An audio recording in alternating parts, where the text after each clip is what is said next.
Tendo Jesus falado essas coisas, levantou os olhos ao céu e disse: Pai, é chegada a hora. Glorifica o teu Filho, para que o Filho te glorifique a ti.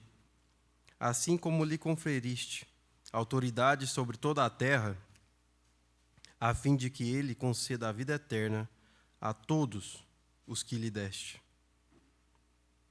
E a vida eterna é esta: que te conheçam a ti, o único Deus verdadeiro, e a Jesus Cristo, a quem enviaste.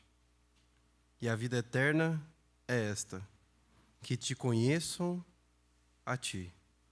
Pai, nós clamamos em teu nome e pedimos, Pai, para que o Senhor nos habilite. Estamos com a tua palavra aberta. Clamamos para que o teu Espírito esteja entre nós e que nós estejamos debaixo da tua vontade. Que o Senhor, Pai, venha iluminar os nossos corações com a tua vida. É o que nós clamamos em teu nome. Amém.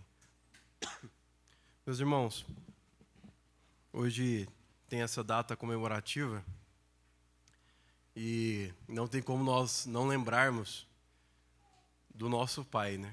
O verdadeiro Pai, aquele que é o Pai de todos os pais. E hoje eu estava pensando e meditando nisso, como que nós muitas das vezes deixamos isso se tornar comum para nós e acabamos perdendo essa essência das nossas vidas. Eu lembro, a gente estava ceando e eu recordando da crucificação do nosso Senhor, e em João 19, a partir do versículo 10, quando o nosso Senhor está sendo levado para falar com Pilatos, o governante da época, e você vê ele perante Pilatos, e Pilatos escuta assim: ele, Jesus, dizia ser o Filho de Deus.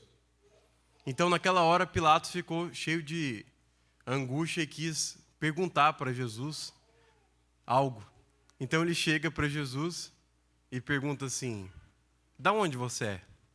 Ué, porque se ele está falando que é filho de Deus, a resposta dele tem que ser da onde? Eu sou do céu. Então, Jesus simplesmente não responde ele, fica em silêncio.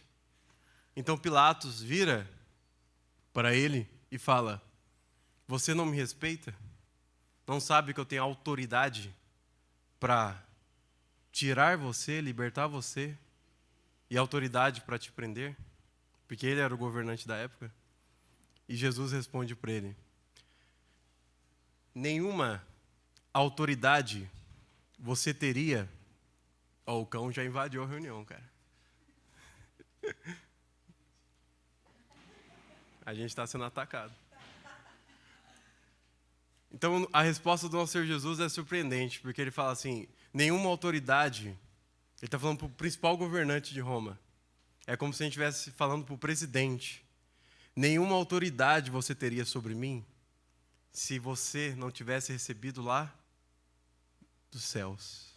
Já respondeu então a pergunta de onde ele é. Nenhuma autoridade você teria. Lembra que o apóstolo Paulo vai falar? Toda autoridade é constituída por Deus. Ela fazendo bem ou mal, ela é constituída por Deus. Então o que aconteceu imediatamente depois da resposta do nosso Senhor para Pilatos? Pilatos temeu. Ele lava as mãos e fala: ó, eu não encontrei nenhum pecado nele. E eu não tenho nada a ver com essa morte aí. É com vocês. Por que ele temeu? Porque ele viu que ele era o Filho de Deus. Você é o quê, meu irmão? Filho de Deus. Então por que temer por qualquer coisa? Como que a gente acostuma, se a gente crê, né? Realmente crê que o nosso Senhor é o Criador de todas as coisas, ele vira para nós e fala que é o quê? Nosso Pai. Então por que temer? Por qualquer circunstância das nossas vidas. Não há motivo. Mas sabe o porquê que a gente teme? Temos ansiedades, angústias? Exatamente por causa disso, que a gente acabou de ler. Quando nós observamos a nossa história como humanos, de acordo com o que a gente crê, que o homem caiu, nosso Senhor criou o homem, fez ele com as suas próprias mãos, e o homem cai. Presta atenção que a gente já vai encerrar, não vamos estender. E a gente vê que o homem cai, e agora toda a humanidade está em pecado. E nós já sabemos muito bem o que significa isso, que o homem está em pecado, como a palavra pecado significa errar o alvo, é que ele não tem a capacidade de fazer algo correto. E qual que é o correto? Qual que é o parâmetro que a gente tem? Deus. Não temos a capacidade de fazer algo que agrade a Deus. Nada que fazemos tem a capacidade de agradar a Deus. Então, o nosso Senhor Jesus vem para restaurar isso em nós. E a maneira como Ele usa é que, já que Ele no início nos fez a imagem e semelhança dEle, nós caímos e o pecado nos deformou, a maneira como Ele usa é nos restaurar essa imagem em nós. Como? Como a gente acabou de ler. Conhecendo Ele. Olha como que Ele descreve a vida eterna. Se a gente perguntasse para muitos, a vida eterna é o quê? Um céu, anjos, unicórnio, qualquer coisa que você imaginaria, ruas de ouro, passar a eternidade nos céus, sem choro, tudo isso, não é? Só que olha como o próprio Deus vivo descreve a vida eterna. Que a vida eterna é conhecer a Deus, o seu Pai, e a conhecer Jesus, o seu irmão. É isso que é a vida eterna. Aqui na terra. Então, para você ter a vida restaurada, a sua vida restaurada, você precisa conhecê-lo. Mas antes de tudo, você precisa saber como está a sua vida agora. Porque se nós cremos no Senhor, se nós cremos na palavra, nós também devemos crer que nós não somos bons. Não há nada de bom em nós. Lembra que o nosso próprio Senhor Jesus, Marcos 7, do versículo 14 até o versículo 21? De dentro do coração de um homem, a única coisa que tem capacidade de brotar é a maldade. E ele dá uma lista muito boa lá. Maus desígnios, não é não? Soberba, lascívia, inveja, adultério, prostituição. Tudo isso brota de nós, naturalmente, sem buscarmos. Isso é o que flui de dentro de nós.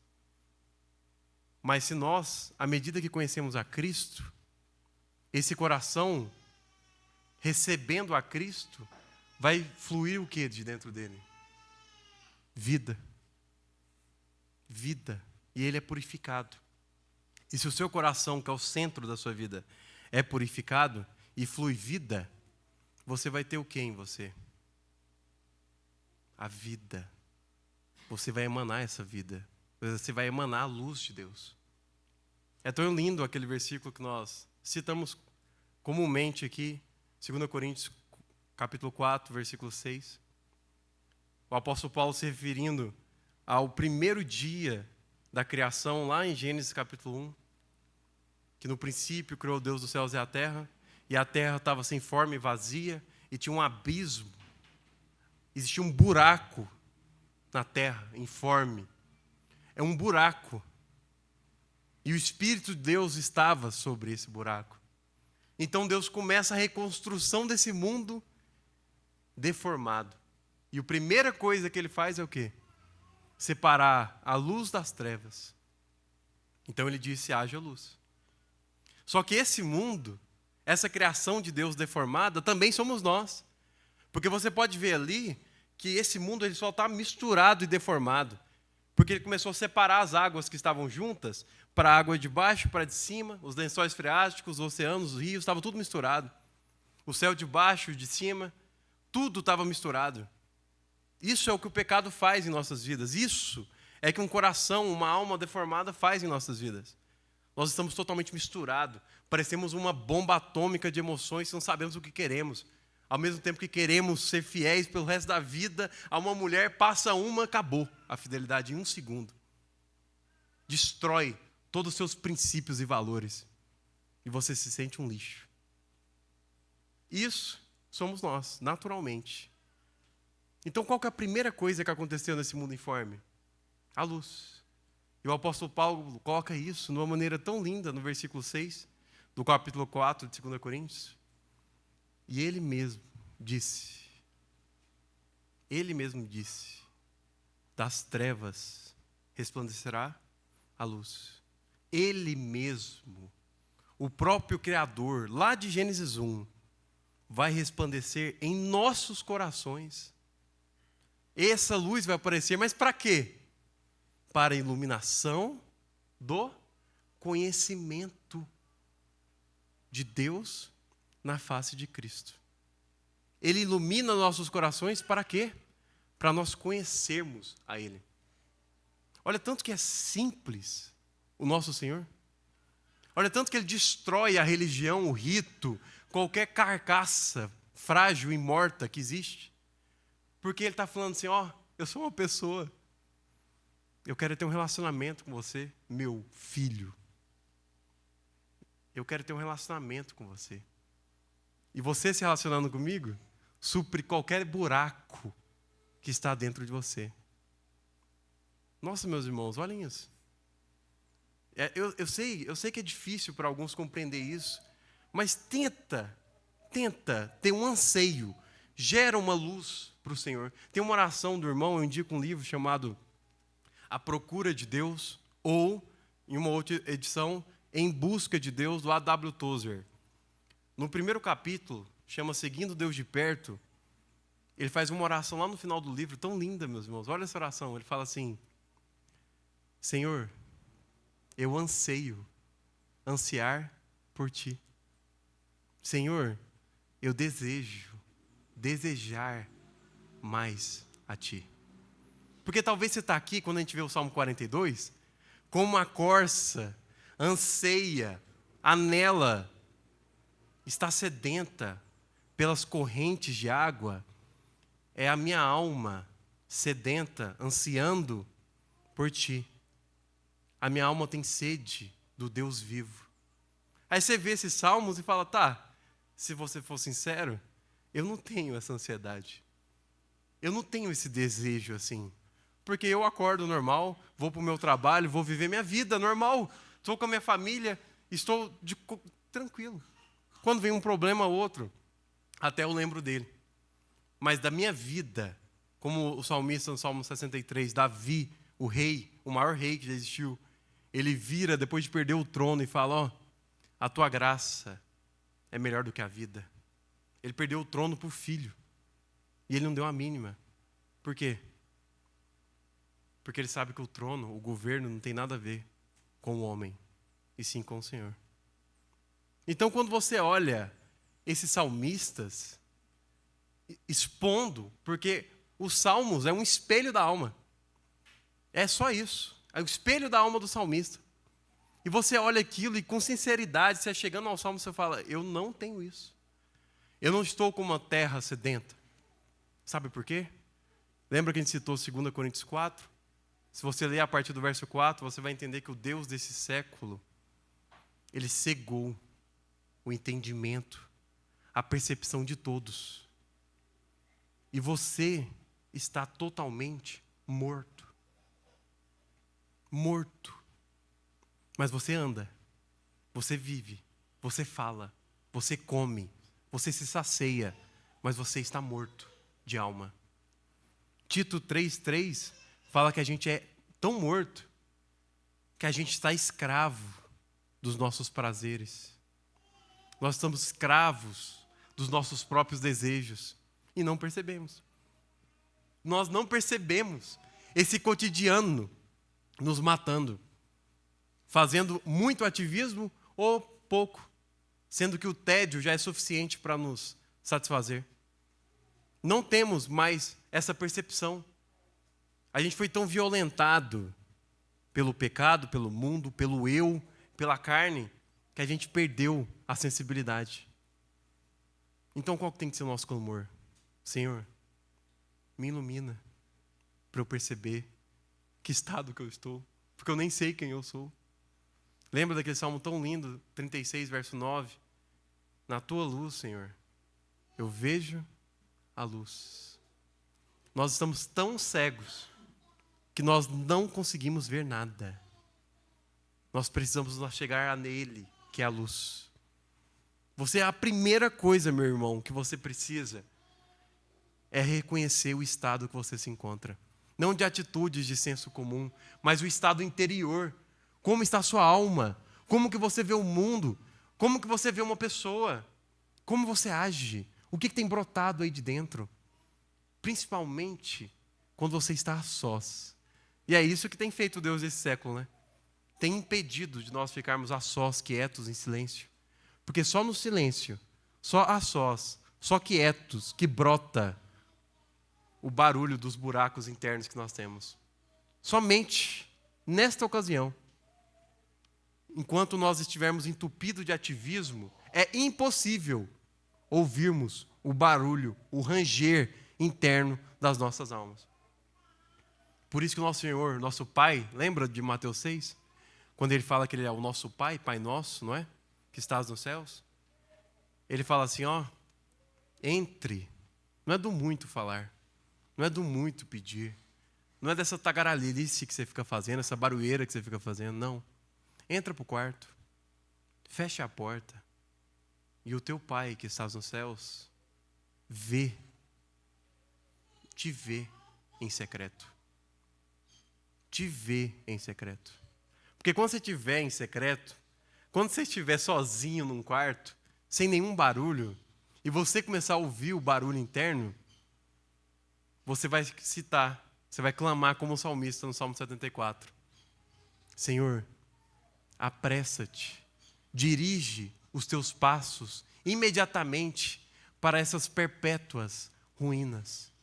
Porque o inimigo tem feito muito mal. Tem feito muito mal. Esse vai ter que ser o seu clamor. Enquanto não for isso, meus irmãos, enquanto você não enxergar isso, tudo que nós estamos fazendo aqui é em vão. É fumaça. É uma bolha de sabão. Tudo isso aqui não passa de um rito. Todo o nosso cotidiano é correr atrás do vento, como Salomão disse. Não tem tangibilidade, não tem nada para ser palpável. Você não tem nenhum motivo para viver. Já pensou? Por que você vive? Para que você vive? Para que você vive? Você acorda todos os dias para fazer o quê? Pensa em alguma coisa. Para que você vive? Para você virar profissional em qualquer coisa, você precisa de 10.000 horas. 10.000 horas dedicadas a uma coisa. Você dedicou sua vida para se tornar um profissional num quê? E muitos que chegaram nesse ápice da perfeição em qualquer coisa e se tornaram um profissional, um especialista em qualquer área, ao chegar nisso, eles procuram outra coisa para fazer porque eles descobriram que era tudo em vão. Então, para que vale a pena viver? O que vale ser vivido? Algo que acaba 100, 80, 70 anos? Se nada atípico acontecer na sua vida? Ou algo que a gente leu aqui, tem uma palavra muito interessante aqui no final, que fala que, ao lado de vida, fala que se você conhecer o Senhor, qual que é a vida que a gente vai receber? A eterna. Ela não se extingue. Ela não perece. Para quem crê. Para quem crê. Meus irmãos, não tem Deus e um E. Não tem Deus e mais algo. Não tem buscar a Deus e mais alguma coisa. Vocês cantaram isso. Vocês cantaram isso. Ou o louvor não tem nenhum valor. Vocês falaram que vão gastar a sua vida. Vocês falaram que vão perder tudo para o Senhor. Foi ou não foi? Vocês cantaram. E essa música, ela está baseada em Filipenses 3. Abram, por favor. Olhem para vocês verem.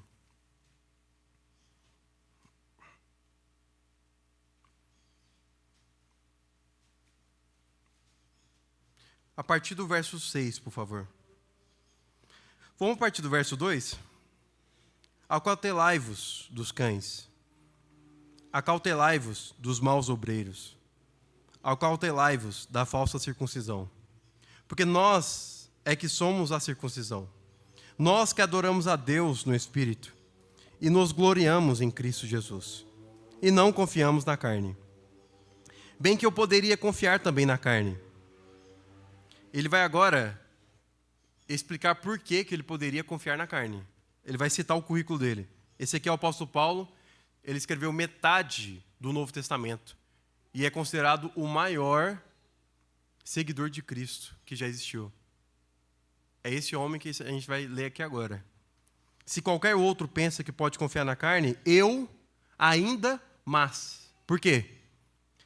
Fui circuncidado ao 8º dia. Significa que ele era puro, perfeito para os judeus. Da linhagem de Israel, da linhagem pura, santa, da tribo de Benjamim, hebreu de hebreus. Esse tem pedigree.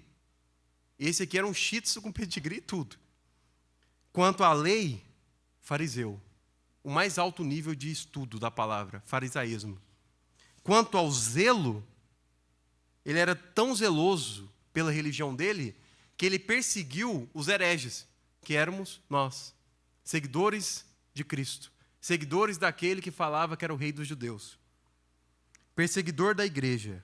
Quanto à justiça que há na lei, irrepreensível. Meus irmãos, alguém tem coragem de falar que perante a lei que a gente vive hoje, você é irrepreensível? Você por acaso faz algum gato no trânsito? Você faz alguma besteira na sua vida? Ele está falando que ele é irrepreensível. Não acha nenhum motivo de ser repreendido por nada. Então ele mostra esse currículo dele tudo. Aí o que ele fala? Mas o que para mim era lucro, que é tudo isso que você acabou de ler, isto tudo considerei perda. Então ele considerou isso como perda. Por quê? Uma vez, esse homem, ele estava andando a caminho para Damasco. E em suas mãos tinha umas cartas de autorização para perseguir a igreja. Porque na visão dele a igreja estava equivocada. Eles tinham que ser mortos. Ele tinha que matar a igreja. Matar quem está fora da lei. Repreender quem está errando. Então um dia esse homem no caminho para Damasco, ele olha para o sol e ele começa a ver que o sol está ficando perto. E a luz do sol fica mais tensa. Então de repente ele fica cego. Uma luz encontrou ele. Ele foi iluminado por uma luz. Por Jesus. Jesus apareceu e iluminou esse homem. Ao ponto dele ficar cego para o mundo. Isso é o que ele vai declarar. Perda. Tudo foi perda por causa de Cristo. Quando ele viu a Cristo, tudo da sua própria vida e ao seu redor se tornou perda. Mas o que para mim era lucro, isto que considerei perda por causa de Cristo. Sim, deveras considero tudo como perda. Por causa da sublimidade do quê? Do conhecimento de Cristo Jesus, meu Senhor, por amor do qual perdi todas as coisas e as considero como refúgio, esterco, resto de animal, para ganhar a Cristo. Aqui ele nos deu a receita, meu irmão. Se você quer conhecer essa vida eterna, se você quer ter um motivo para viver, você lembra de quão lindo é a declaração dele sobre a vida? Que ele fala que o sentido da vida é Cristo. Ele vai falar assim, que não só a nossa vida é Cristo, mas o viver é Cristo. Viver é Cristo. O apóstolo Paulo. E ele vai falar que morrer é lucro. Por quê? Porque agora ele vai estar com ele. Então, ele vai mostrar para nós que para nós termos essa vida, esse viver de Cristo, olha aí no final, Senhor, por amor do qual perdi todas as coisas e as considero como refúgio para ganhar a Cristo. Temos que fazer uma coisa para ganharmos a Cristo. O quê? Perder tudo. Perder tudo.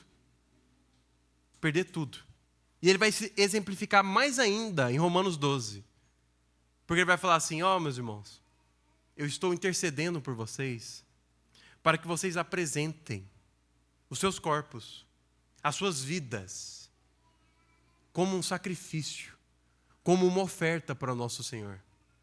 Apresentem ela.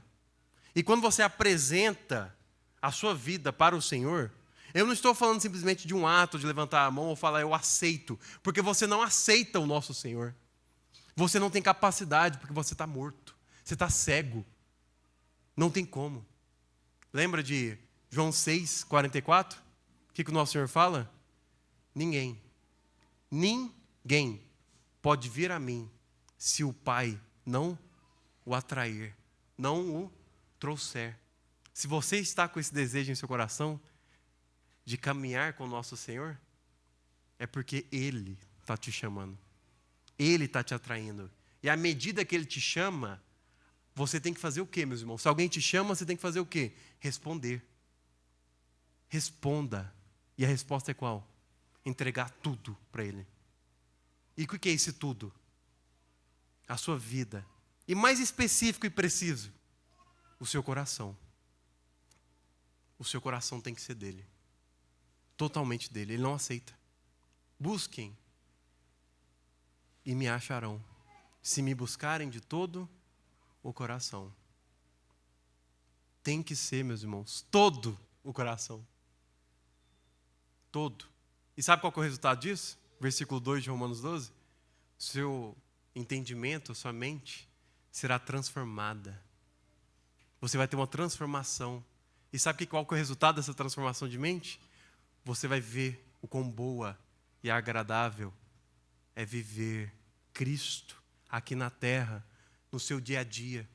Você não vai estar com essa ânsia de acordar amanhã, segunda-feira cedo, nesse cotidiano terrível. Amanhã, se você estiver vivendo com Cristo, você vai para o seu trabalho e não vai dar a mínima, porque a paz de Deus, que excede todo entendimento, vai estar com você. Então, aonde você estiver não faz diferença.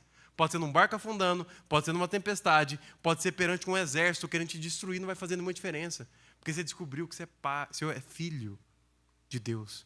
E o seu Pai é o Criador de todas as coisas. Não andeis ansiosos por coisa alguma. Por coisa alguma. Porque o vosso Pai, que estás no céu, sabe de tudo que você necessita. Então o que a gente deve fazer? Apresentem todas as vossas ansiedades através de petições e súplicas. E o Senhor, que é o seu Pai, guardará o seu coração e sua mente.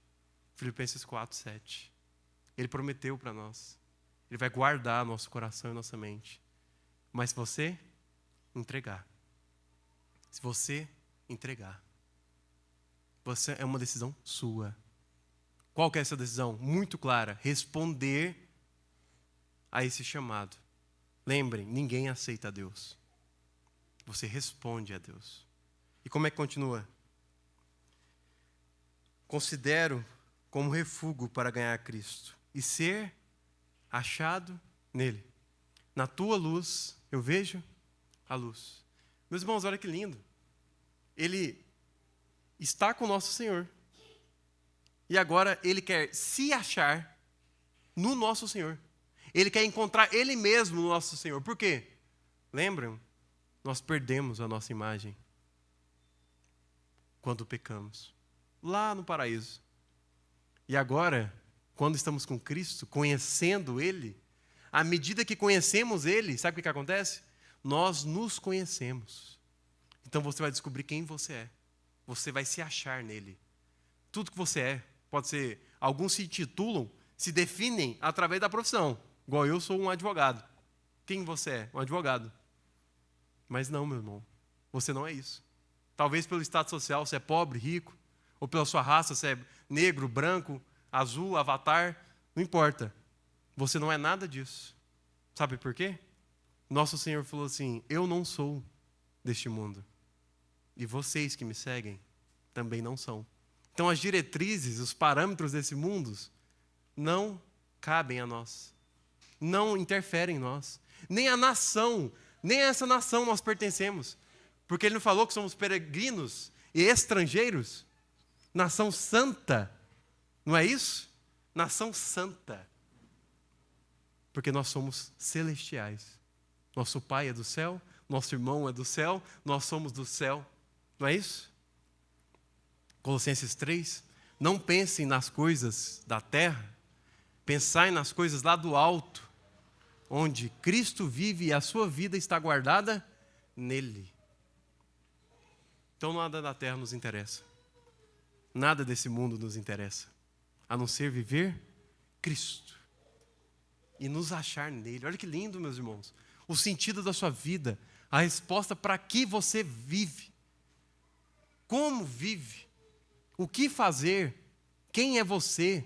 Não é olhando o seu antepassado, o seu histórico familiar, não é olhando suas raízes ou qualquer uma dessas besteiras, é olhando para Cristo. Deixo as coisas que se passaram para trás e prossigo para o alvo. Seu passado foi anulado, irmão. Não tendo justiça própria, que procede de lei, senão a que é mediante a fé em Cristo. A justiça que procede de Deus, baseada na fé. Qual que é a justiça que procede de Deus, baseada na fé? O justo viverá pela fé. Por quê? Porque ele foi justificado. Martinho Lutero, quando ele se deparou com Romanos 7 sobre a justiça de Deus, ele ficou assustado, porque Deus é santo, perfeito, puro, nós somos pecadores, depravados. Justiça de Deus conosco é igual ao quê? Destruição, punição, presos, criminosos. Só que qual que é a justiça de Deus para nós, pecadores? Ele nos justifica através da fé. Aqueles que eram transgressores, agora são absolvidos e têm seus crimes anulados, perdoados. E além disso, o histórico seu criminal é jogar tudo fora.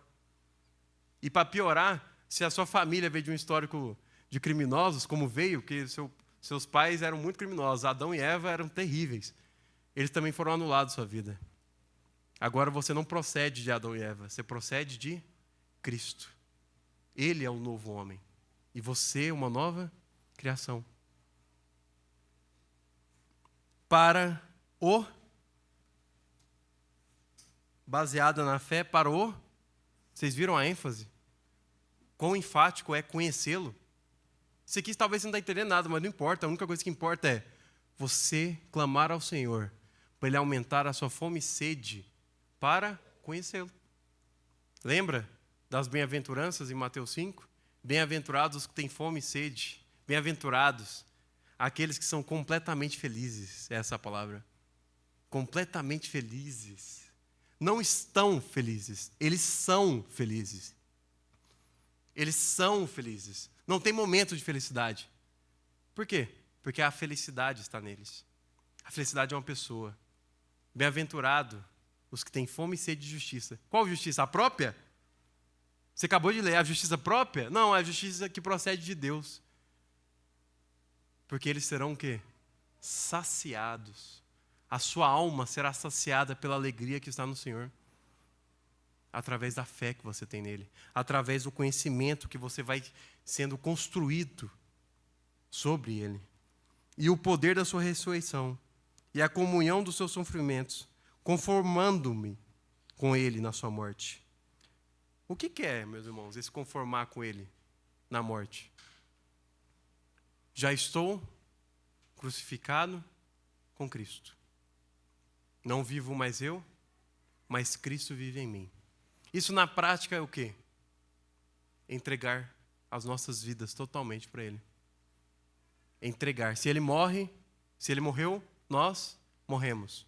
Morrer significa o quê? Entregar nossas vidas.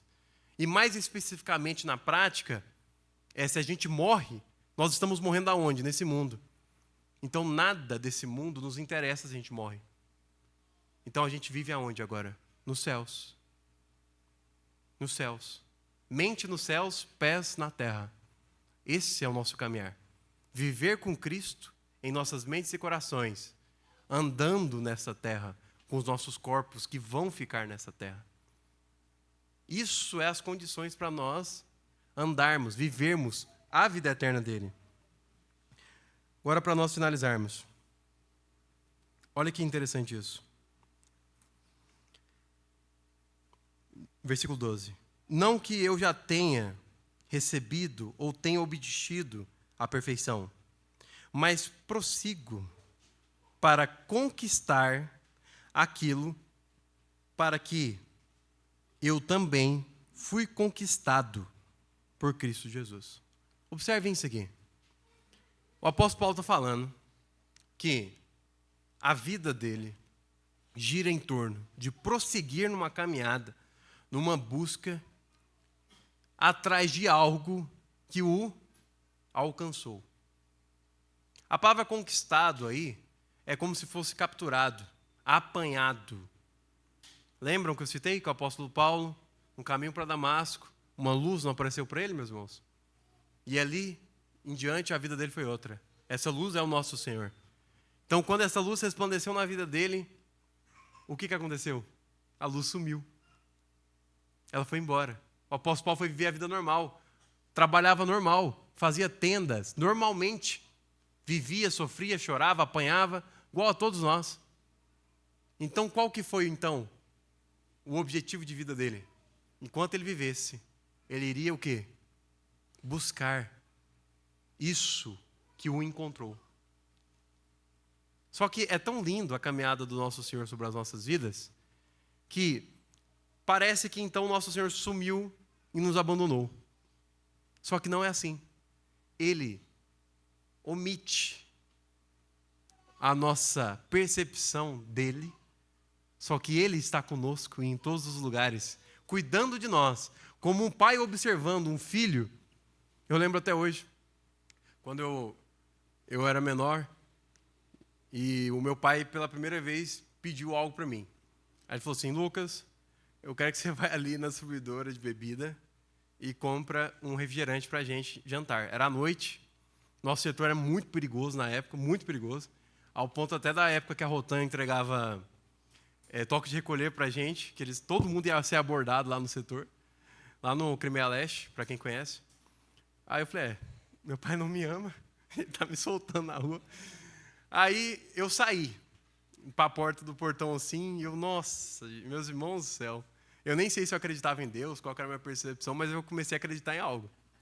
E quando eu saí da porta assim, ia ser a primeira vez atravessando a rua sozinho.